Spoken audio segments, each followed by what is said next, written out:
規劃咧，近幾年喺香港咧就講得好 hit 啦。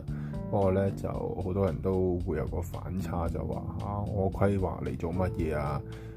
香港咁嘅情況，有啲嘢都估計唔到㗎啦。咁我點樣規劃啊？咁樣的確近呢幾年嘅世界嘅變化咧，係越嚟越估計唔到，完全捉唔到路。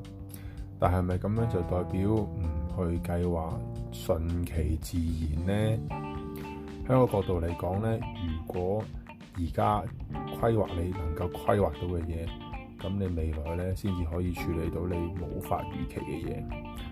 我從來都唔會覺得規劃咗嘅嘢一定會發生，但喺規劃嘅過程，其實你係會訓練到你自己準備嘅思維，去迎接其他未來嘅挑戰。就好似熱身咁樣，先做好自己嘅暖身動作，然後面對到之後更加難嘅要求。今日講住咁多先，拜拜。